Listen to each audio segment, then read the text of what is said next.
Hello everyone, कैसे हैं आप लोग। मैं आशा करता हूँ यार आप सभी ठीक है। हम लोग की एमसीक्यू सीरीज चल रही थी इस टर्म 1 एग्जाम के लिए। इसमें हमने रिलेशन के सारे एमसीक्यू करा दिए हैं, ठीक है। और पहला लेक्चर बहुत इंपॉर्टेंट होता है क्योंकि उसमें हम बेसिक्स भी कवर करते हैं आपके, ठीक है। अब पहला रिलेशन देखिए, और जो इस टर्म में रिलेशन के क्वेश्चन ज्यादा मिलेंगे आपको एज कम्पेयर टू फंक्शन के, क्योंकि बेसिक पार्ट थोड़ा रिलेशन में ज्यादा है और फंक्शन में थोड़ा ही बेसिक पार्ट है, उसी से क्वेश्चन बनेंगे। जो पार्ट आपके सिलेबस में रखा गया हम उन्हीं क्वेश्चंस को करेंगे, बाकी क्वेश्चंस को हम मना कर देंगे कि ये क्वेश्चन आपको नहीं करने, ठीक है। तो चलिए स्टार्ट करते हैं। स्टार्ट करने से पहले यही करना है यार, पहला लेक्चर देख लीजिए, उससे आपको और कॉन्सेप्ट भी क्लियर हो जाएगा और रिलेशन के क्वेश्चन की प्रैक्टिस भी हो जाएगी। और अपने फ्रेंड्स के साथ जरूर शेयर कर दीजिएगा। यहाँ पे देखिए फंक्शन स्टार्ट करें। फंक्शन स्टार्ट करने से पहले हम उसका थोड़ा बेसिक देख लेते हैं, क्या होता है फंक्शन। फंक्शन देखिए हमने पढ़ रखा है कि अगर कोई फंक्शन हमारा a to b डिफाइंड है, उसको लिखते कहते हैं fa to b, ऐसे एरो से मेंशन करते हैं। मैपिंग में क्या करते हैं, हम उसको यहाँ पे सेट a के एलिमेंट रिप्रेजेंट करते हैं, यहाँ पे सेट b के एलिमेंट रिप्रेजेंट करते हैं, ठीक है। 1 2 3 4 5 मान लिया इधर एलिमेंट है, इधर कोई भी एलिमेंट ले लीजिए। मान लिया चलिए लेटर ले लेते हैं ABCDE, कोई भी एलिमेंट होगा। फंक्शन क्या होता है, एक्चुअली एक मैपिंग है, एक सिस्टम है जो इनपुट्स को आउटपुट में कन्वर्ट करता है।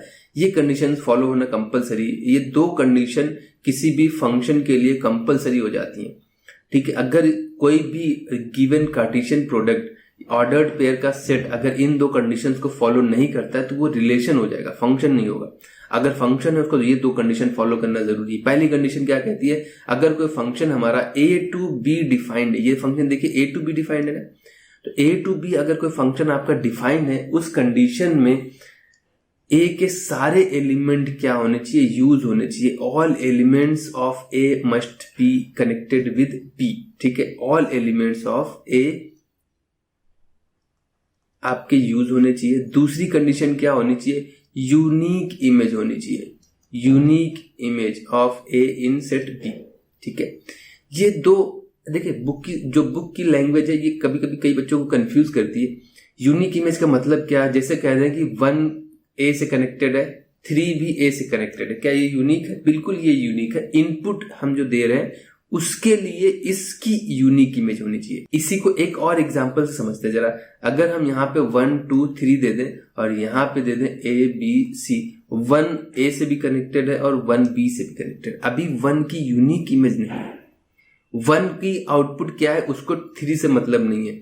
3 का आउटपुट a है, 3 को बस इतना पता है कि मेरा आउटपुट a है, 1 को इतना पता है कि मेरा आउटपुट a है। एक ही इमेज है, यूनिक इमेज है। अभी क्या है कि 1 की देखिए 1 की यूनिक इमेज नहीं, 1 a भी दे रहा है और 1 b भी दे रहा है, तो ये कंडीशन आपकी फंक्शन की नहीं है, ये कंडीशन किसकी होगी, रिलेशन की। देखिए ये हो गई किताबी बातें। अब अगर हम इसको अपने प्रैक्टिकल लैंग्वेज से समझाएंगे तो बहुत अच्छा रहेगा। आप इस कॉन्सेप्ट को कभी भूल नहीं सकते। कैसे, देखिए आप ये मान लीजिए आपके घर में कोई फंक्शन चल रहा है, या फंक्शन है या शादी है, भाई बहन किसी की भी शादी है, तो गेस्ट आते हैं, आप उनका स्वागत करते हैं। तो उसी तरीके से समझ लीजिए एक ब्लॉक मान लीजिए आपने गेस्ट के लिए बना रखा है, ये गेस्ट का ब्लॉक है, और ये जो है आप उनके स्वागत के लिए जो आपने चेयर्स लगाई हैं, ये चेयर, यानी हमारा फंक्शन जो है वो डिफाइंड है G to C, ठीक है। आपके बहुत से मान लीजिए लिमिटेड गेस्ट आ रहे हैं, भाई बहुत वीआईपी लोग हैं आप लोग, तो हमने सिर्फ 5 वीआईपी गेस्ट को बुलाए। अब वीआईपी गेस्ट के लिए अगर आपने देखा कि चेयर डालनी है तो हमने C1 C2 C3 C4 और C5 ये मान लिया, ठीक है। अब हमने गेस्ट में मेल और फीमेल नहीं किया, भाई जेंडर कोई भी हो सकता है। तो यहाँ पे बस इस कॉन्सेप्ट को समझ लीजिए। पहली बात तो आप किसी भी मेहमान को खड़ा नहीं रखेंगे, भाई वो तो बुरा मान जाएगा, क्योंकि भाई देखो हम तो उनके यहाँ गए लेकिन उन्होंने मेरा स्वागत ही नहीं किया। यानी हमें सारे आदमियों को, सारे गेस्ट को बिठाना है, कंपलसरी है भाई, स्वागत करना है। तो पहला रूल क्या कहता है कि हमें सारे एलिमेंट यूज करने, यानी सभी आदमियों को हमको चेयर पे बिठाना है, कंपलसरी है। दूसरा रूल क्या कहता है, भाई आप इस चीज से समझिए, कोई अपने आप को बड़ा नेता समझ रहा था, वो आके इस चेयर पे भी बैठ गया और इस चेयर पे बैठ गया, आप क्या एडजस्ट कर पाओगे? भाई आपने तो 5 गेस्ट के लिए 5 चेयर मंगवाई थी, एक आदमी 2 चेयर कैसे बैठ सकते? आप भी नहीं बैठ सकते, पॉसिबल ही नहीं है ना। तो फंक्शन की भी वही कंडीशन है यार, एक आदमी 2 चेयर पे बैठ ही नहीं सकता। फंक्शन कहता है कि ऐसा नहीं हो सकता भाई, ठीक है। तो फिर क्या करना है, उस सिचुएशन में फंक्शन कंडीशन फॉलो करती है कि भैया एक चेयर पे एक ही आदमी बैठता है, यानी यूनिक एलिमेंट होना चाहिए, ठीक है। लेकिन यहाँ पे अब दूसरी कंडीशन क्या होती है, आपने 5 गेस्ट बुलाए थे लेकिन आए 4 और एक ने क्या किया, अपने बच्चे को भी साथ में ले आए। आप ऐसा समझ लीजिए, अब ये मान लीजिए ये 2 नंबर 2 सेकंड चेयर पे बैठ गया और इसका जो थर्ड है, ये थर्ड इसी का बच्चा है, तो इसने क्या किया, नई चेयर ना लेके अपने में ही एडजस्ट करा लिया। तो हम इंडियंस एडजस्ट करना जानते हैं यार। ये ऐसा समझ लीजिए गेस्ट 6 आ गए, आपने 5 बुलाए थे, एक अपने बच्चे को ले आया, तो उस सिचुएशन में मान लिया हमने 6 गेस्ट आ गए, ठीक है। तो अगर सेकंड पर्सन अपने बच्चे को लेके आया था, आपने 5 ही चेयर दी थी, तो वो अपने में एडजस्ट करेगा ना। तो ऐसा समझ लीजिए यही कॉन्सेप्ट लगता है। बाकी को आप कहीं भी बिठा दो, को अपनी सहूलियत के हिसाब से वो कहीं बैठ सकते हैं, लेकिन हमें हमारी दोनों कंडीशन फुलफिल हो गई कि हमने सारे गेस्ट को बिठा दिया, ठीक है, और कोई भी गेस्ट खड़ा नहीं है। पहला कंडीशन हो गया। दूसरी कंडीशन क्या है कि हर एक को हमने यूनिक चेयर दी। तो यानी मैपिंग कराने से आपको सारी पिक्चर क्लियर हो जाती है। हर आदमी बैठ गया है, 2 आदमी एक चेयर पे एडजस्ट हो सकते हैं, 3 आदमी एडजस्ट डिपेंड करता है। ये आप इसको प्रैक्टिकली बस ऐसे समझ लीजिए, कोई आदमी खड़ा नहीं होना चाहिए और 2-3 आदमी एक चेयर पे एडजस्ट हो सकते हैं। हम लोग भाई इंडियन रेलवे में देखा है आपने, जनरल बोगी में क्या होता है, बसों में देखा होगा, एडजस्ट कर लो, वही सिचुएशन चलती है। लेकिन एक आदमी 2 चेयर नहीं बैठ सकता। आप भी सोचो, बस में जा रहे हो आप, एक आदमी ने क्या किया, अपनी चेयर भी लेके रखा है, दूसरी चेयर भी रोक के रखा है, तो आदमी लड़ जाएंगे ना, पॉसिबल नहीं होता। तो वही सिचुएशन यहाँ पे भी होती है, ठीक है। आई होप इतना क्लियर है। तो ये कॉन्सेप्ट अच्छे से समझ लीजिएगा, ये इससे आप भूलेंगे नहीं। अब आती है बारी फंक्शंस के टाइप्स, काइंड्स ऑफ फंक्शन क्या होते हैं। इसमें बच्चों को बस इतना ही पढ़ना है आपको। ये फंक्शन की डेफिनेशन हो गई, फंक्शन में डोमेन रेंज क्या होता है। यहाँ पे देखिए क्या होता है, ये जो सेट है ये आपका डोमेन होता है और सारे एलिमेंट यूज हो रहे हैं। यानी सेट ए जो इनपुट है, A to B, B to C अगर डिफाइंड है, तो A to B जो हमारा फंक्शन है, इसमें A हमारी डोमेन हो गई। अगर कोई B to C डिफाइंड है तो B हमारी डोमेन हो गई। ये हमारी डोमेन हो गई। इस सेट को पहले हम बोलते हैं कोडोमेन, ठीक है। क्या बोलते हैं, कोडोमेन। अब इस सेट में मान लिया हमने एक चेयर और डाली थी, लेकिन हमने ये पूरा सेट क्या था, हमारा कोडोमेन था। इसमें लेकिन हमने यूज कितनी चेयर करी है, 5 चेयर करी है ना। तो रेंज एक वर्ड यूज होता है, वो होता है हमारी जो चेयर यूज हुई है, C1, C2, C3, C4 और C5, ये चेयर यूज हुई। तो इतने पार्ट हम किसमें लेंगे, रेंज में लेंगे। बाकी पूरा कोडोमेन पूछेगा तो पूरा सेट कोडोमेन होता है। आई होप इतना क्लियर है। डोमेन क्या होती है, रेंज क्या होती है, कोडोमेन क्या होती है, ये कॉन्सेप्ट क्लियर हो गया। अब हम देखते हैं जरा types of function, kinds of function क्या होते हैं, उनसे क्वेश्चन बनते हैं, ठीक है। चलिए अब देखते हैं हम काइंड्स ऑफ फंक्शन। देखिए आपको पढ़ना क्या है, वन फंक्शन पढ़ना है, फिर एक आता है मैनी वन फंक्शन क्या होता है। इसी के साथ आपको पढ़ना पड़ेगा ऑन टू फंक्शन क्या होता है, फिर पढ़ना पड़ेगा इनटू फंक्शन क्या होता है, ठीक है। इनटू फंक्शन क्या होता है, ये सब फंक्शन है, आगे आप लिख लीजिएगा चाहे। मेन चीज इनके नाम से इनकी डेफिनेशन याद रखिए। डेफिनेशन याद है, इनके कई वैरायटी बनते हैं, इन दोनों को आपस में कंबाइन कर दिया जाता है। 1 onto, 1 into, many 1 onto, many 1 into function होता है, ठीक है। नाम से ही पता चल रहा है 1 इसी को बोलते हैं आप इंजेक्ट करते हो, एक का एक ही से इंजेक्शन, तो इसीलिए इसको बोलते हैं इंजेक्शन। इन नामों से ज्यादा पूछा जाता है, इंजेक्शन बोलते हैं, ठीक है। यानी ऐसा फंक्शन जिसमें इसमें 1 2 3 4, यहाँ पे मान लिया 1 2 3 4 5 ऐसा है। आप सोचिए ना, आपने 5 गेस्ट बुलाए थे, 5 ही और 5 चेयर बनी, हर एक बंदे के लिए अलग अलग चेयर है, ठीक है। यानी हर एक एलिमेंट अलग ही बैठेगा, एडजस्टमेंट का यहाँ कोई काम नहीं होगा। 2 आदमी एक चेयर पे नहीं बैठ सकते, ठीक है। यहाँ पे ये सिचुएशन है कि 2 आदमी एक चेयर पे नहीं बैठेंगे, ठीक है। तो ये 1 हो गया, सिंपल सी बात है। इसी के अपोजिट क्या होता है भैया, मैनी 1। यहाँ पे हम एडजस्ट कर सकते हैं, यहाँ पे वीआईपी लोग नहीं आए। यहाँ पे क्या हो गया, बुलाए 3 थे लेकिन आ गए 5, बुलाए थे हमने 3 लोग को लेकिन आ गए भैया 5, तो हमने चेयर 3 ही बिछाई थी, 1 2 3, तो अब तो भाई एडजस्ट करना ही पड़ेगा। तो ये होता है मैनी 1 की कंडीशन, ठीक है। इसको हम क्या बोलते हैं, मैनी 1। यहाँ पे कई बंदे एक चेयर पे बैठ सकते हैं, इसको नाम से पता चल रहा है मैनी 1 1 इंजेक्ट करना होता है, एक का एक ही से इंजेक्शन, एक तरीके से याद रखिएगा, तो इसको इंजेक्शन भी बोलते हैं। ऑन टू अच्छा फंक्शन है। ऑन टू को बोलते हैं हम सर्जेक्टिव, ये थोड़ा सा नाम है, इसको याद रखना पड़ेगा। 1 का आप भूलोगे नहीं, इंजेक्ट करना होता है, एक का एक ही से इंजेक्शन होता है। ऑन टू फंक्शन क्या कहता है, ये फंक्शन कहता है कि अगर आप मैपिंग करो या एक function A to B defined है, इस तरीके से डिफाइंड है कि आप जब इनका देखोगे तो कोडोमेन एक्चुअल में क्या हो जाएगी। कोडोमेन क्या होती है, यहाँ पे जो एलिमेंट होते हैं ए बी सी डी, ठीक है, वो एक्चुअल में कोडोमेन जो होती है वो एक्चुअल में रेंज के इक्वल हो जाएगी, यानी कि सारे एलिमेंट यूज होंगे, कोई भी खाली नहीं रहेगा। इसको याद रखने के लिए आप इनटू समझ लीजिए, इनटू समझ लीजिए तो उसका अपोजिट समझ लीजिए कि आपका ऑन टू फंक्शन हो जाएगा। इनटू इन मतलब उसी के अंदर बने, यानी कि अगर हम कहें कि कोई फंक्शन हमारा ए टू बी डिफाइंड है, ठीक है, इसमें हमने 1 2 3 4 5 एलिमेंट ले लिए, इसमें 1 2 3 4 5 इसमें भी एलिमेंट ले लिए। अभी क्या कह रहा है, इसी के अंदर रहेगा, यानी कि सुपरसेट आपने वो प्रॉपर सबसेट पढ़ा था उसी तरीके से समझ लीजिए, यानी कि इसमें कम से कम एक एलिमेंट तो खाली रखना ही पड़ेगा, यानी कि ये देखिए 5 एलिमेंट के अंदर ही बना है।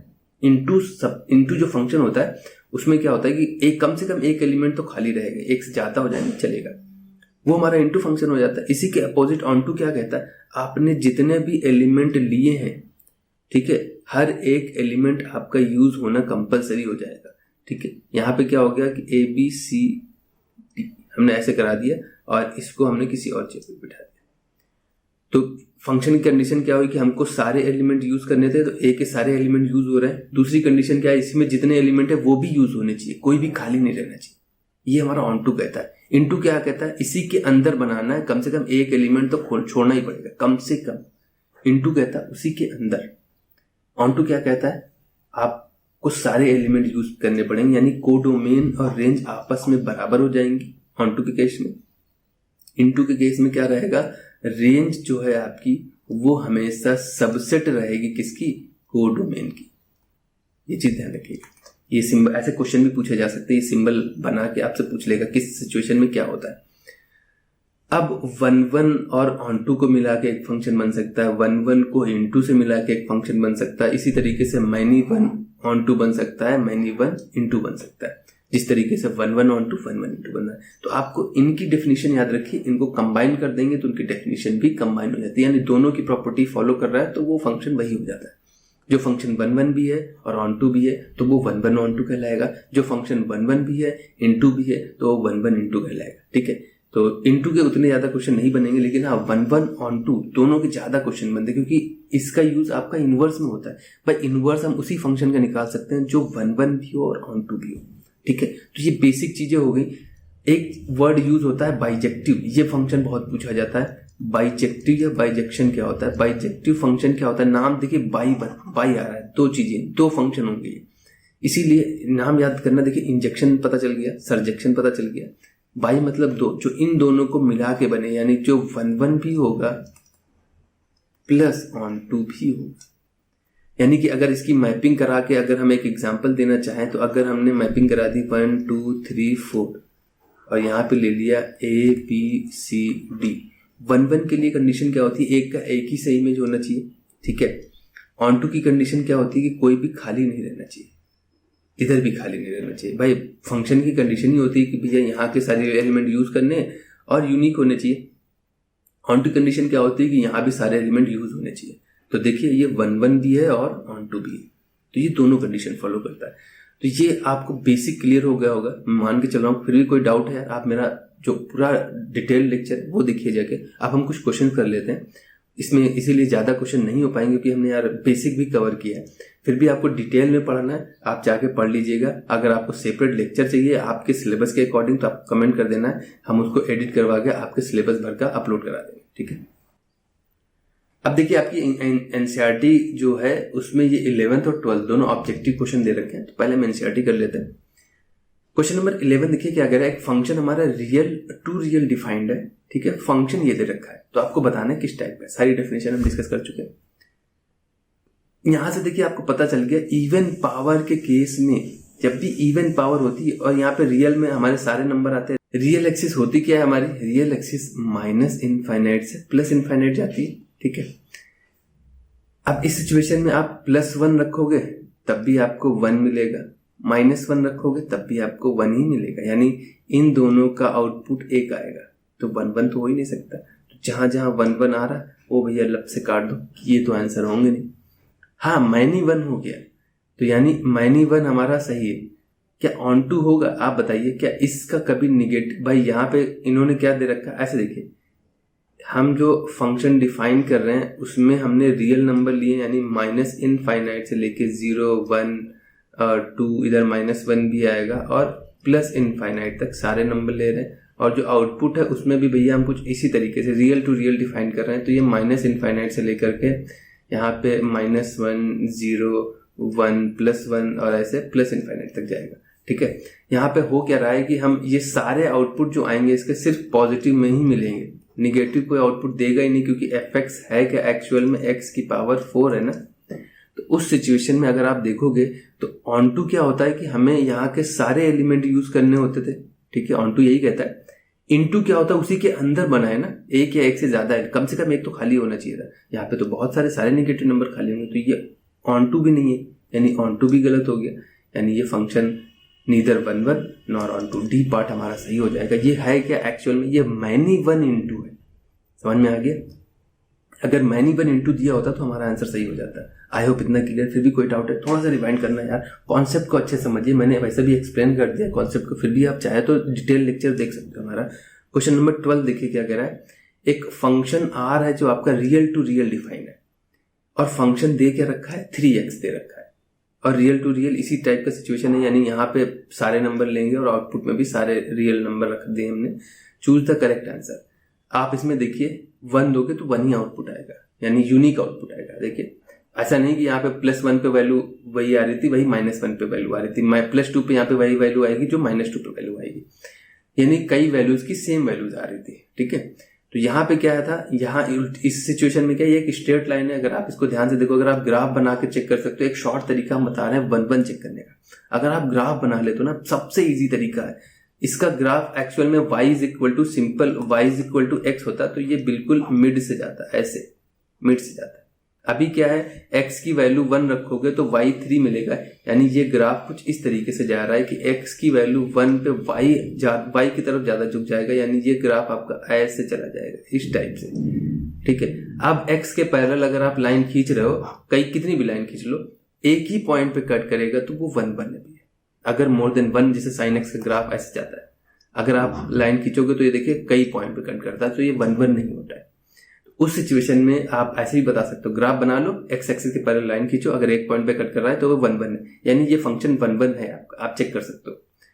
और दूसरी सिचुएशन क्या है कि ये सारे इनपुट प्लस वाले भी लेगा और माइनस वाले भी लेगा। भाई प्लस वाला आउटपुट भी देगा, माइनस वाला आउटपुट भी देगा, तो ये सारे रियल नंबर भी यूज करेगा, यानी 1 1 और ऑन टू है, 1 1 भी है और ऑन टू भी। आई होप इतना क्लियर है यार। ये सारे जो इसी टाइप के क्वेश्चन पूछे जाते हैं, फंक्शन दे देगा, उनसे पूछेगा कि ये 1 1 है, ऑन टू है, किस टाइप का फंक्शन है, इंजेक्टिव है, इंजेक्टिव वर्ड यूज कर सकता है, सब्जेक्टिव वर्ड यूज कर सकता है, बाइजेक्टिव। ये एक्चुअली ये वो वर्ड्स हैं जो जनरली बच्चे कंफ्यूज हो जाते हैं। सब नाम ने बता दिया है, किस तरीके से याद रखना है आप पे डिपेंड करता है। चलिए अब अपने आर डी शर्मा पे आ जाते हैं। क्वेश्चन नंबर 1 देखिए क्या कह रहा है। एक सेट ए दे रखा है और सेट बी दे रखा है, और एक सेट सी भी दे रखा है। ए और बी दोनों इक्वल है। एक रिलेशन दे रखा है। अभी देखिए जब तक वो दो कंडीशन सेटिस्फाई नहीं होती तो वो रिलेशन ही होता है, कार्टेशियन प्रोडक्ट। एक कार्टेशियन प्रोडक्ट एक्चुअली एक रिलेशन दे रखा है, x, y बिलोंग करता है a क्रॉस b पे डिफाइंड है ये, और x² + y², इनके x और y के बीच में रिलेशन ये दे रखा है। इसी तरीके से S0 एक रिलेशन दे रखा है, वो ये है। ठीक है, तो पूछ रहा है कौन सा रिलेशन फंक्शन है। एक्चुअल में हमें बस वो दो कंडीशन देखनी है। तो अगर हम पहले s को देख लें, s से हमें जो रिलेशन मिल रहा है वहां पे x² + y² की वैल्यू क्या है 1। ये हमारा आउटपुट है और ये हमारा इनपुट है। ये चीज आपको पता होगी क्योंकि यहाँ इनपुट दे रहे हैं तो ये आउटपुट मिल रहा है। x जो पहला ऑर्डर्ड पेयर है ये इनपुट होता है और ये आउटपुट होता है। ये सारी चीजें पता होंगी आपको। तो यहां से हम y कितना निकालेंगे। अगर आप y निकालोगे तो वैल्यू आएगी 1 - x² आएगा, यानी y की सिंपल अगर आप रूट ले लोगे तो प्लस माइनस रूट में 1 - x² आएगा। ठीक है, यानी प्लस वैल्यूज भी आएंगी, माइनस वैल्यूज भी आएंगी। यहाँ पे सेट डिफाइन क्या है हमारा, इनपुट क्या दे रखा है, जो आप a मान लो, a to b function defined था, ये रिलेशन डिफाइंड है। ये देखिए a to b डिफाइंड है। तो a के जो एलिमेंट है वो -1 और जीरो और 1 के बीच में सारे नंबर, -1 से 1 के बीच में सारे रियल नंबर ले रखे हैं भाई। किन्हीं भी दो इंटीजर के बीच में भी इनफाइनाइट नंबर होते हैं, तो पॉइंट वाले हम लिख नहीं रहे। आउटपुट भी आपका इन्हीं के बीच में आना चाहिए। आप देखो जरा, फंक्शन की कंडीशन क्या होती है? फंक्शन की कंडीशन होती है सारे एलिमेंट यूज होने चाहिए और यूनिक इमेज देने चाहिए हर एक इंटीजर। यानी 2 आदमी एक चेयर पे बैठ सकते हैं, लेकिन एक आदमी 2 या 2 से अधिक चेयर पे नहीं बैठना चाहिए। ये कंडीशन पर ध्यान रखिए। आप सोचो, अगर इसमें आप 0 रखोगे, x की वैल्यू 0 रखोगे तो y की वैल्यू आएगी +1 -1, ठीक है, दोनों मिलेंगे। यानी कि 0 पे ये -1 भी देगा और +1 भी देगा। क्या पॉसिबल है? फंक्शन क्या कहता है भैया? हमारा फंक्शन कहता है कि एक आदमी 2 चेयर पे नहीं बैठ सकता है, 2 आदमी एक चेयर पे बैठ सकते हैं। यानी ये पार्ट हमारा गलत हो गया। समझ में आ रहा होगा। और S0 में भी यही सिचुएशन दे रखी है, तो y की तो यही वैल्यू आएगी। y की चाहे आप s ले लो चाहे S0 ले लो, दोनों से y की तो यही वैल्यू आएगी। लेकिन y यहाँ पे डिफाइंड है A to C में। यानी यहाँ पे कह रहा है कि A में तो आपने ले लिए भैया -1, 0 और 1। हम सारे नंबर नहीं लिख रहे हैं, पहले बता रहा हूँ, पॉइंट वाले नहीं लिख रहे हैं। उससे लिखने की जरूरत भी नहीं है, आपका ऐसे ही काम चल जाएगा, क्योंकि आपको प्रूफ नहीं करना है, यहाँ पे सिर्फ आंसर मार्क करना है। उसके लिए हम बता रहे हैं, प्रूफ करके दिखा रहे हैं। इसलिए यहाँ पे क्या है वैल्यू, इन्होंने जो C ले रखा है भाई, C क्या है हमारा? ग्रेटर देन और इक्वल टू 0 से बड़े नंबर। तो यहाँ पे इन्होंने निगेटिव नंबर ही नहीं लिए। यहाँ पे 0 0 के बाद के सारे नंबर लिए, 1 2 3 जितने भी नंबर है। ये देखिए, ये C डिफाइंड है इनका। अब यहाँ पे क्या है कि आप 0 रखोगे तो y की वैल्यू -1 भी आएगी, 1 भी आएगी, लेकिन -1 तो है ही नहीं इस रिलेशन में। यानी 0 पे सिर्फ और सिर्फ 1 मिलेगा। यानी हमें सिर्फ पॉजिटिव क्वांटिटीज मिलेंगे, निगेटिव नहीं मिलेंगे। यानी हाँ, बिल्कुल ये सही है, एक आदमी एक ही चेयर पे बैठेगा। 2 आदमी एक चेयर पे एडजस्ट हो जाएंगे, चल जाएगा, लेकिन एक आदमी 2 चेयर पे एडजस्ट नहीं होना चाहिए। तो बी ऑप्शन हमारा सही है, एक ऑप्शन सही है, बाकी चेक करने की जरूरत नहीं है। जब तक नहीं मिलता है तब तक हम चेक करते हैं और हर ऑप्शन पे अपना कैलकुलेशन करते हैं। इससे आपकी बेसिक भी क्लियर हो जाती है। आई होप इतना क्लियर है। तो ये चीज ध्यान रखिएगा, फंक्शन की 2 कंडीशन पे भी क्वेश्चन बनते हैं। आपके एनसीईआरटी में भी हमने किया है अभी, और आर डी शर्मा भी कर रहे हैं। तो क्वेश्चन नंबर, इसको आप 1-2 बार प्रैक्टिस कर लीजिएगा, अपने आप क्लियर हो जाएगी कि फर्स्ट पार्ट क्यों फंक्शन नहीं है और सेकंड पार्ट क्यों फंक्शन है। क्वेश्चन नंबर 2 देखते हैं क्या कह रहा है। एक फंक्शन हमारा रियल टू रियल डिफाइन है। रियल सारे नंबर्स होते हैं, ये भी रियल था, लेकिन इन्होंने रियल का कुछ हिस्सा दिया था पहले वाले पार्ट में। अब फंक्शन क्या दे रखा है, fx की वैल्यू जो सेकंड नंबर क्वेश्चन में है, जो fx दे रखा है भैया, वो एक्चुअल में क्या दे रखा है, x प्लस रूट से जब निकलती वैल्यू रूट से +-x आएगी। हम रूट हटा दे रहे हैं, तो यहां से x की वैल्यू कितनी है, +x करोगे तो यहां अगर पॉजिटिव साइन लोगे तो उसके लिए 2x आ जा रहा है, और अगर निगेटिव साइन लोगे तो 0 आ रहा है। तो फंक्शन तो हो ही नहीं सकता भाई। आप x की वैल्यू यहाँ पे देखिए 2 वैल्यूज आ रही है, तो फंक्शन ही नहीं है यार। तो फंक्शन नहीं है, क्यों फंक्शन नहीं है? आप 1 रखोगे, ठीक है, तब भी आपको 2 वैल्यूज मिलेंगी, 0 भी मिलेगी, और 0 तो कांस्टेंट हो गया, हमेशा मिलेगा ही मिलेगा, और इस पे ये वैल्यू भी मिलेगी। यानी ये फंक्शन ही नहीं है। ये फंक्शन नहीं है तो हमारा इंजेक्टिव बाइजेक्टिव सब्जेक्टिव चेक करने की जरूरत ही नहीं है। समझ में आ रहा होगा क्यों कह रहे हैं कि इनपुट रखोगे 2 आउटपुट पॉसिबल है। तो वो भाई आप चेक कर सकते हो, एक बार +2 देगा, एक बार -2 देगा। 2 रखोगे तो 2 + 2 एक बार मिलेगा, 2 - 2 एक बार मिलेगा। 1 रखोगे तो 1 + 1 एक बार मिलेगा, 1 - 1 एक बार मिलेगा। तो इससे पता चल जाता है कि हर एक इनपुट पे 2 आउटपुट आएंगे। तो ये फंक्शन नहीं है, एक आदमी 2 चेयर पे नहीं बैठ सकता। आई होप इतना क्लियर है। चलिए आगे देखते हैं। क्वेश्चन नंबर 3 क्या कह रहा है। एक फंक्शन हमारा A to B डिफाइंड है, सेट डिफाइंड है यहाँ पे, और फंक्शन को इस तरीके से लिख रखा है। ये पूछ रहा है बाइजेक्शन। बाइजेक्शन का मतलब होता है कि ये 1 भी होगा, ठीक है, 1 भी होगा, प्लस ऑन टू, बाई मतलब 2 होता है, मैंने बता रखा है। तो ये दोनों कंडीशन फॉलो करनी चाहिए।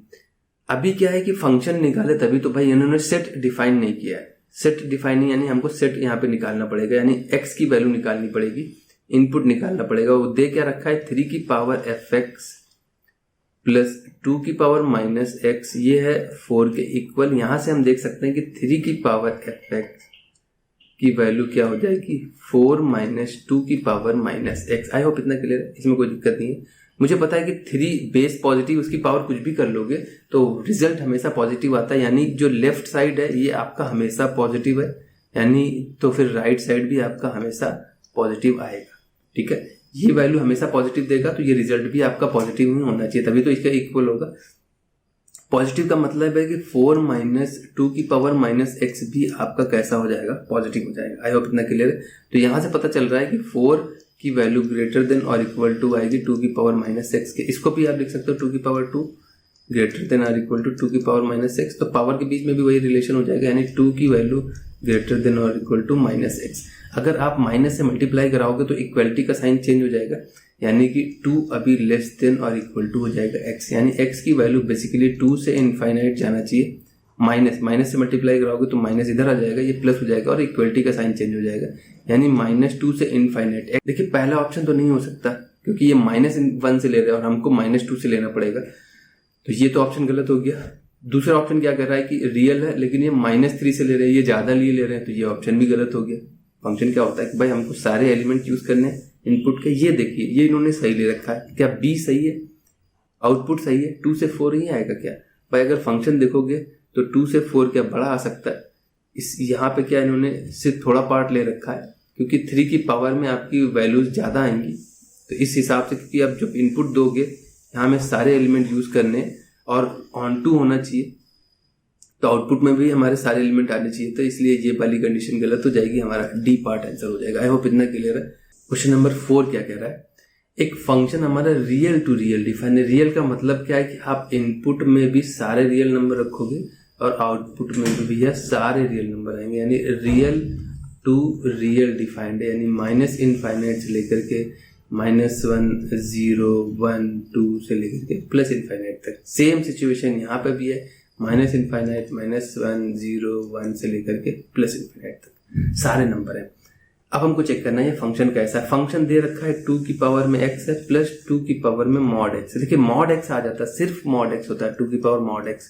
तो आप x की वैल्यू -1 रखोगे तब भी वही आएगा, x की वैल्यू +1 रखोगे तब भी सेम रिजल्ट देता है। mod क्या होता है, पॉजिटिव कर देता है, तो 1 1 नहीं होता। लेकिन यहाँ पे क्या अलग फंक्शन दे रखा है, एक फंक्शन mod में एक फंक्शन बिना mod में, यानी सेम वैल्यू तो नहीं आएगी। इतना के लिए भाई आप चेक कर सकते हो, x की वैल्यू 1 रखोगे तो यहाँ पे 2 की पावर x 2 की पावर 1 प्लस 2 की पावर 1 आएगा। वहीं x की वैल्यू अगर आप -1 रखोगे तो 2 की पावर -1 प्लस 2 की पावर 1, रिजल्ट सेम नहीं आ रहा है। आई होप ये हाफ है और ये 2 है, यानी 2.5 आंसर आएगा।